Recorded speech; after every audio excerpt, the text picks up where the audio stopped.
Hi guys, welcome to another video from Paul here at CCTV Systems UK.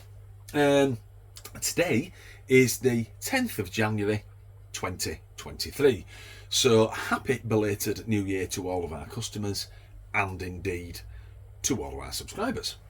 So today I want to finish off a series of videos that I started last year exclusively on these Hikvision AccuSense HVRs. This will be part 3 if memory serves. So these machines, like I explained in part 1 and part 2, of course there's a link in the description if you want to go back through and see them, so this makes a bit more sense. I explained that these HVRs had had a very large firmware change and that some of the services, some of the features had been taken away and some had been added. Now, I did mention in that video, I think it was part 1, could be part 2 I suppose, that there was another large firmware upgrade due for these HVRs the 2nd or 3rd week of January, and that firmware has arrived early, not today, the 10th of the 1st, actually arrived last year, and I got an email from my contact in Hikvision, who is never wrong. He knows exactly what's being wrote into the firmware for these machines, and he also gives me advanced sight of anything new that they are writing in the future, so he's a handy guy to know and he's never wrong. So the 26th, which was Boxing Day, I did get an email telling me that the new firmware was already available, so it was very early, at least 4 weeks. Now I'd have done a video there and then for you, because if it's something new, certainly for our customers, if they want the software, I will send it out to them. But I couldn't do the video in between Christmas and New Year because unfortunately I had a cold the 2nd week in December. I then picked up a chest infection, and as that was leaving on Christmas Day, I picked up that awful flu that everybody's had, all 3 in quick succession, and it's laid me to waste. I did notice though on the email on Boxing Day that facial recognition has now been wrote back into this firmware. So very quickly, a quick review on these machines. AccuSense HVRs, hybrid video recorders, which are basically DVRs, digital video recorders, that use coaxial type cameras that have spare spaces or slots or channels for IP cameras. Why are they good for these machines? Well, you could have a Hikvision doorbell, you could have a PTZ, an auto tracking PTZ, or indeed any other type of IP camera. So you've got extra spaces on these machines. This is a 4-way, and this particular 4-way takes 2 IP cameras as well, or doorbells, or whatever it is that you want. So it's actually a 6-channel. So that's why they're called hybrid video recorders. They are DVRs that are now hybrid because they take both analog and IP. So facial recognition, I'm not, as a rule, a big lover of it. Why? From a domestic point of view, it's very restrictive. But I've got to jump past that for the start of this video and talk about facial recognition for commercial customers. Now, if I'm in that particular seat, on that side of the argument, facial recognition is one of the best tools you can possibly have on a CCTV system, right up there with the PIRs that are on these particular cameras that I've got in my garden. I'll explain that in a moment. Why? If you have facial capture or facial recognition on, in conjunction with this here, which is your live target data, what you can do is have a camera looking at your front entrance. And when I'm talking about entrances, I'm talking about petrol stations, supermarkets and late night fast food restaurants, which are, I've got hundreds of them out there in the UK. Have a camera looking down at the front door, have this monitor mounted in reverse so that as the customers come in, they can see their snapshot pictures, usually 2 or 3 snapshots, arrive as they come through your door. That way they know that whether they've come into your supermarket to steal something from you, or they've had too much to drink and they're going to start carrying on because they can't get the food that they want in your fast food takeaway, their pictures have been recorded. Those snapshots are recorded on your CCTV system. How can you argue with that? You can't. It's a very powerful tool. The only place where that falls down is for domestic use. It's very restrictive, it's very limiting, and that's my beef with the software, as us Yorkshire folks say, because there is a conflict when it comes to resources, and that's basically the brains of these HVRs. So let's take this 4-camera system here, for instance. For me to activate facial recognition on camera number 1 here in my side garden, I must deactivate the human and vehicle detection on that, and that. And that goes for the 8-channel machines and the 16-channel machines. You must get rid, or unenable, should I say, wrong choice of words, the human and vehicle detection on all your channels just to achieve facial capture on 1 channel. Why is that? Well, the brains, the resources, the AI of this machine has to run one or the other. So you have your human and vehicle detection on, or you have your facial recognition on. Now, for a supermarket, that's a really easy choice to make. They would go for the facial recognition on the 1 camera any day of the week, and the majority of them do. Why? I set it up day in and day out. For domestic use, it's completely the opposite way around. People would much prefer to have the human and vehicle recognition on 4 channels, or 8 or 16, as opposed to facial capture on 1. The only time we do it for domestic use is if it's one of those situations where somebody is very vulnerable. It could be an abusive relationship, nuisance people coming to the door, something like that, and in which case we will then put the facial capture on and usually put a camera looking directly at the front door so that you can come back in your home and you can see the snapshots of anybody who has approached your front door. But other than that, it doesn't really fly in the domestic circles. So what I'm going to do today is I'm going to set this up for you. I'm going to set it up for facial recognition, and I'm going to show you that conflict between human and vehicle detection and face recognition. So the build number for the firmware, first off, I don't usually share this because it gets confusing when people see these videos 12 or 18 months down the line, but it's worth it today to mention the number, the build number, because of the facial recognition. So the build number is 221217, and that's pretty much standard across the entire range, whether it's HUHI or HQHI, POC or non-POC, 4, 8 or 16 channels. I'll have to check the 32s, I can't quite remember. So build number 221217. So let's say you've run out now, you've put the new firmware into your machine. If you have your motion detection on, which most people do, the first thing you will notice is the motion detection, the event bell down here in the right hand corner. Because this is a 4-channel machine, I've got it on all 4 channels today at the moment, and you can see it there. That wasn't available before, certainly not before 221217, so you know you've got the right firmware. That bell is usually up in the top right hand corner when we click into the menu, but I'll show you that in a second. So I'm going to click on camera number 1. As you can see, the motion detection / event bell is still there. That will disappear and jump up here when I go into the menu for you. So usual garden location for my camera, which I use for most of these videos. Sorry, the garden looks a mess. It looks like Gordon the Gopher's been in there. It's not wintered well at all this year, hasn't my garden. But this is a great camera angle to test human and vehicle detection out, and of course face capture. So this camera here, for reference, because I know a lot of people ask the question, is the Hikvision ColorView X, which is the HD super wide camera with the built-in flashing beacons. It has the audible warning, also has a built-in microphone as well, because this is the 2 megapixel version, so I can obviously hear through this as well.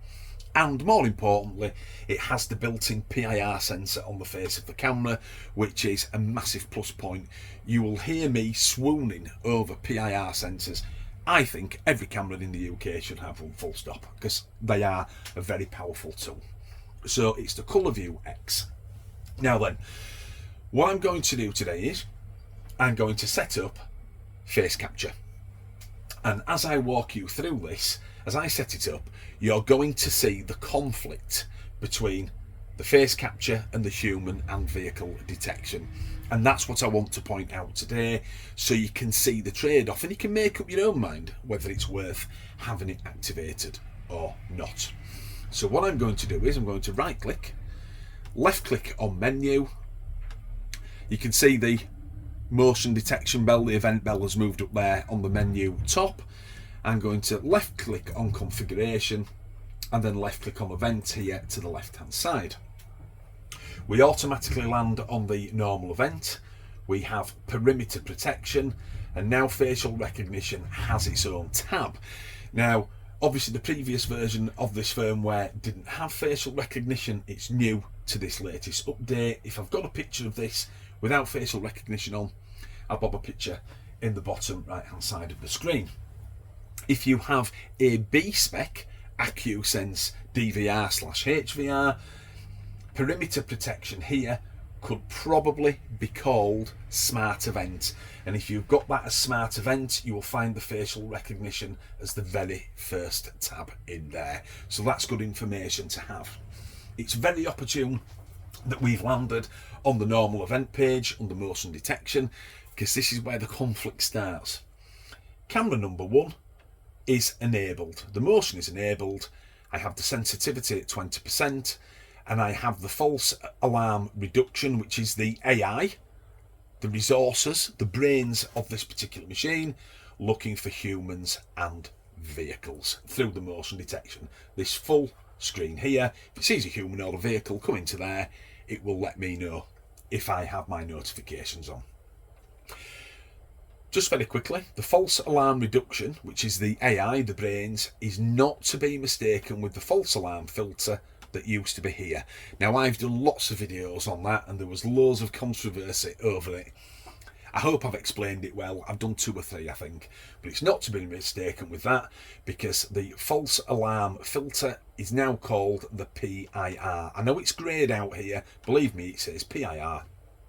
And the reason why it's greyed out is, even though this has a PIR on the front of the camera, is because I've got the AI active looking for humans and vehicles, and you can't have that active while the AI is active looking for these. What I tend to do, and the reason why I love PIR sensors, is I usually set up a motion detection area away from the trees and click the PIR sensor, so when the DVR sees movement, it checks with the PIR, getting rid of all of those false alarms, hence the reason it was a false alarm filter. I then use the human and vehicle detection inside the perimeter protection here, usually on the intrusion side. So the machine then is giving you 2 layers of protection on one camera, because remember there is a conflict here with human and vehicle detection. So that's what I do. So AI is on, looking for humans and vehicles, and it's enabled. So what I'm going to do now is I'm going to nip down to facial recognition. When I click onto this, we will land directly here, which is the arming schedule.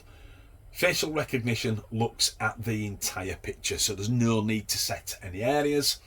So when I left click on facial recognition, we'll land directly on the arming schedule. And there we go. Arming schedule is set 24 hours a day for this video, 7 days a week. You can of course clear that and take any sections out that you like, or any days that you don't want. Mess around with it to your heart's content. Every time you make a change, make sure you press the apply button. What I'm also going to do now is jump over to linkage, and I'm going to activate a few things here. Number 1, the sensitivity, which is set at number 3. I'm going to increase it to number 5, which is its highest. Why? I'm still not well. It's bouncing it down and it's cold outside. I don't want to do much running round, so I want the sensitivity up full. I don't want this video to fail. Number 2, I'm going to click the pop-up alarm window, which of course is your full screen monitoring when the event is seen by the recorder. And I'm also going to click the buzzer alarm, which is the bleeper inside the HVR itself. As this is a Colour View X camera, you can see that the Cam 1 light and Cam 1 sound are here. You can activate them both together or just one of them, and there is the little tab in the top right hand corner there to override any scheduling that you've done. So if I've got it set 24 hours a day in my schedule here, I can tell the lights not to come on till on the night, I don't know, say after 6 o'clock. So that shows that this is the Colour View X. So I've got the sensitivity up full, pop-up windows on, the buzzers on. What I'm going to do now is enable it. And as I click enable, here comes the conflict. It says confirm. This function is conflicted with motion detection. Disable A1 motion detection. Now, if I'd have had all 4 motion detections on, because this is a 4-channel machine, it would have said A1, A2, A3, A4. It doesn't matter how many cameras have the motion detection on when they're looking for humans and vehicles. It cannot run in conjunction with this facial capture. So it's one or the other. So what I'm going to do is press yes. It hasn't made any changes yet and won't do until I go to apply.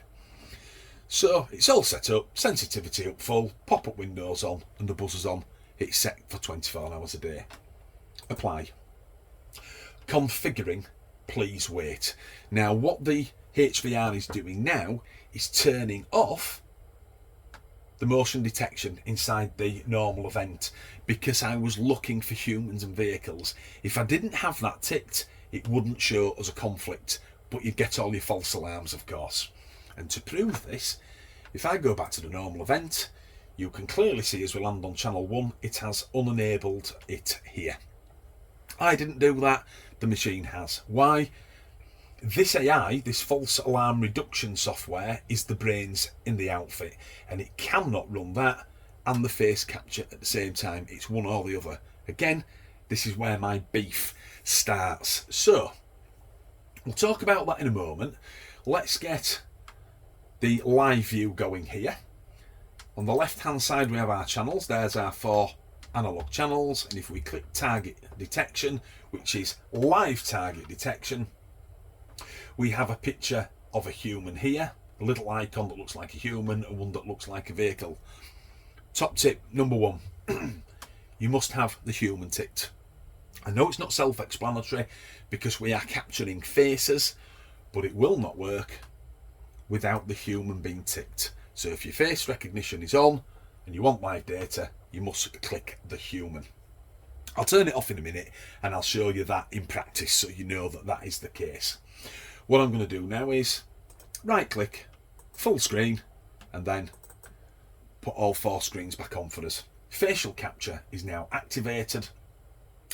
When it sees my face as I walk out there, you should see the full screen arrive, hear a bleep from the HVR and see either 2 or 3 snapshots. They won't come up all 3 at once, they'll come up with slight gaps in between them, and that's so that your eye is drawn to them if you've got a monitor in your business doorway. So, I'll just take my glasses off. Here we go.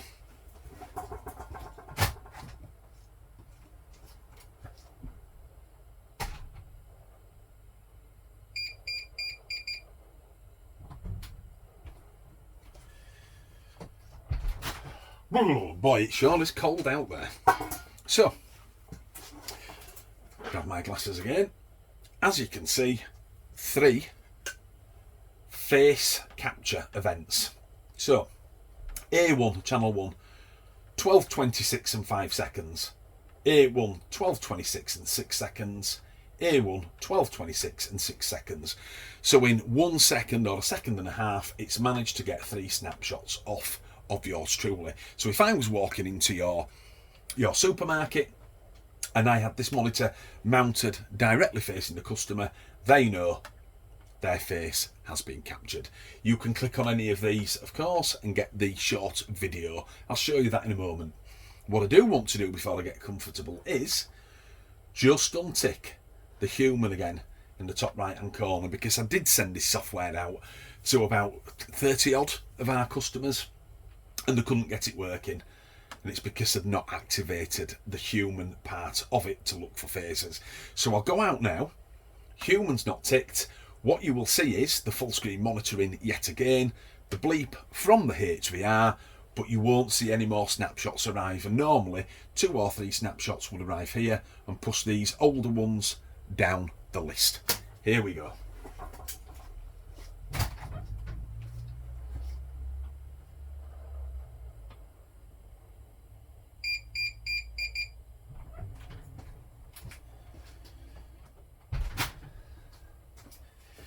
And there you have it. You've had the full screen monitoring, you've had the bleep from the HVR, but no picture. So one last time, I'm going to click the human again. This time I'm going to take my cap off, so it's a fair test.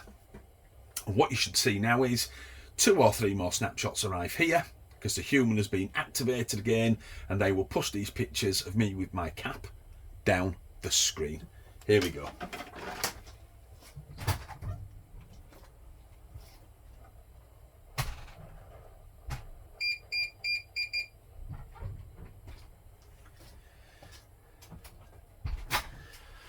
And there we have it. Yes, don't laugh. I know I've got a solar panel on top of my head these days. So there's 2 more events. The first one, it gave us 3, and that has given us 2 because of the angle at which I've walked up towards the camera. 95% of the time, it's 3 facial snapshots. I was hoping it'd do that for us actually, so that's good to show it. But obviously, a good engineer with good camera placement, you will always get 3 snapshots. So let's look at some of these snapshots, shall we? Let's go to the middle one down here. So there was 3, there's one further down the screen. If I left click, there's the picture and there's the quick video of yours truly. I'll come off that one. Let's go to this one here. This is without the hat, of course. Oh, he is bald, isn't he? Brilliant. I'll stop that. You can also use the View More tab here, which we usually use for human and vehicle events. But any event that's in this live target data is stored in here. And if I click Live View, it does say the latest alarm information can be displayed up to 100 alarms. Don't worry about that. There's plenty of pages here. As you can see, you can scan backwards and forwards. And what it's done is it's put those snapshots on. Oh, actually, it has taken 3. So, any of these can be played just like this when you click on your snapshots. In fact, I'll do one for you. There you go. If you press continuous, click that, it will of course play all of these snapshots so you can see all of these little videos. But that's great. It holds 100. Don't let that alarm you at all, because if I come out of this, right click, left click on menu, left click on search, come down the list here on the left hand side in the little sub menu and left click on human. You will always land on the date that you are on. The date that it is today, of course, is the 10th of the 1st. You can pick channel 1, 2, 3 or 4. We also have D, 1, 2, 3 and 4 there, which are the IP channels if you want all these to be IP. And there's the 2 extra IPs that I often use in conjunction with the analog ones. So we're on channel 1, which is great for us, that's our camera. We're on today's date. If I pressed search, will I see the 6 snapshots that we saw earlier on in the live view? I think not. Let's press search. There's 9. Why is that? 1, 2, 3. They were the latest ones. 1, 2, 3. And yet there's another 3. Why is that? Well, these 3 snapshots here, where I still had my cap on, they're the ones that have been recorded by the machine when the live target data human icon wasn't ticked. Just because it wasn't ticked for the live snapshots, the machine has still marked these 3 here as a human event, which is brilliant because you can always go back and find them. And again, you can see yours truly here. Let's click this one. There's the picture. Video is at the side of it. If I press play, there I am. So you can go back at any date on any camera, whichever you've got this facial recognition set on, because remember it's limited to 1, and go look at any faces that have come through at any time. And that is handy software. So, live view. What I want to do now is show you this conflict in reverse. So this is where I get on my high horse a little bit. We've had to do away with the human and vehicle detection. We know that because it said it was conflicted and I had to make the changes. So what I'm going to do now is revert back to human and vehicle detection on the motion side. And that will be in direct conflict with this face capture, the facial recognition. So let's click on configure. Let's click on event. As always, we land straight on the normal event under motion. Everything's still set here. The sensitivity, the AI, looking for humans and vehicles, everything's set the same, but it unenabled it. So what I'm going to do now is click enable. And in reverse, the conflict is confirm. This function is conflicted with face capture. Disable A1 face capture, analog 1 face capture. There you have it. That is the trade-off, boys and girls. You can have the human or vehicle detection on all your channels, or you can have face capture on 1. So I'll press yes and apply. Configuring please wait. So basically what that's doing is unenabling the face capture that I featured for you today. Voila, done. And if I go to facial recognition, as you can see, it's unenabled. It's done it for us. Very quickly, normal event again. I'm just going to nip over into the linkage for the human and vehicle. Click the pop-up window and the buzzer. Notify surveillance centre is there, of course, which is very important if you want to push notification for any humans or vehicles on your property. You can, of course, see again cam 1 light, cam 1 sound. That's because it is a colour view X camera. I'm not using it today because it's broad daylight, and I'm going to press apply. So I've reversed everything, live view, right click, full screen. So what I'm going to do now is walk outside. The human toggle is still active in our live target data screen, which is on our left hand side, and you should see 1 snapshot and 1 snapshot only of a human, and that's what it does for humans and vehicles. Here we go.